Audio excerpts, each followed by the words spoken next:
To remember कि सीधा कहानी सुना देने का एक फायदा भी है और नुकसान भी। फायदा है, अगर आप बहुत अच्छे स्टोरी टेलर बन चुके हैं तो आप कहानी इस तरीके से सेट कर दीजिए, फिर कहानी बताइए, तो लोग सुनने के लिए थोड़ा और तैयार होंगे, थोड़ा और पेशेंस होगा उनमें कि उनको एक वजह मिलेगी इस कहानी को सुनने के लिए। Right? Got it? Give me got it in the chat please. Got it?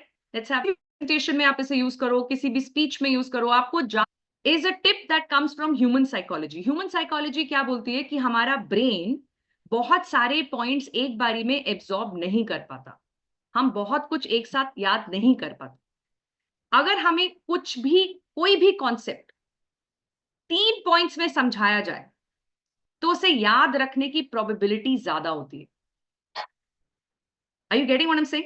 Right? तो जब आप अपना पॉइंट बताना चाहें या अपनी नॉलेज शेयर करना चाहें लोगों से, आप उसको 3 पॉइंट्स में समझाइए, 3 की पॉइंट्स। और हो सकता है कि 3 पॉइंट्स में पूरा कंटेंट रखना मुश्किल हो, तो ये भी जानना जरूरी है कि हमें सारा कंटेंट बताना एक ही स्पीच में, एक ही प्रेजेंटेशन में जरूरी नहीं है। जरूरी नहीं है कि आप अपनी सारी नॉलेज उसी एक अपॉर्चुनिटी में दिखाएं।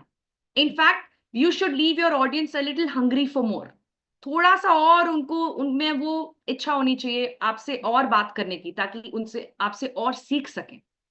तो आपको उस समय में उनको एक ऐसा ग्लिम्स देना है ताकि वो समझ जाए कि आपकी नॉलेज की डेप्थ कितनी है।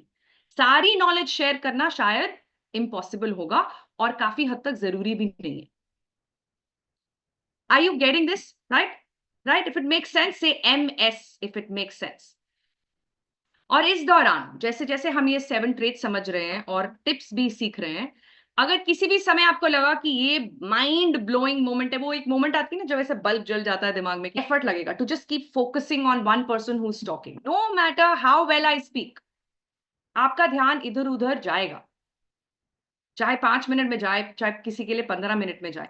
लेकिन जब हम एक फॉर्मेट से दूसरे फॉर्मेट में शफल करते हैं, तब लोगों जो सुन रहे हैं, जो श्रोतागण हैं, उनके लिए फोकस करना बहुत आसान हो जाता है। तो ये अलग अलग फॉर्मेट्स क्या हैं और इसमें हम कैसे खुद को मुझे इंस्पायर कर सकती है, आपकी डिटर्मिनेशन मुझे इंस्पायर कर सकती है। ये इंस्पिरेशन यूज करके मैं खुद को पुश करना चाहती हूँ, इसीलिए आई एम गेटिंग इंस्पायर्ड। लेकिन इन्फ्लुएंस का क्या मतलब है? जब आप दूसरे की तरह बनने की कोशिश करते हैं, उसको बोलते हैं इन्फ्लुएंस। और आजकल की दुनिया में बहुत इन्फ्लुएंस चल रहा है भाई। यही कपड़े पहनो, यही खाना खाओ, यही तरीके से रहो, इसी तरीके से बोलो। ये इन्फ्लुएंसर्स जिस तरीके से अपने आप को पेश करते हैं, उसी तरीके से फॉलो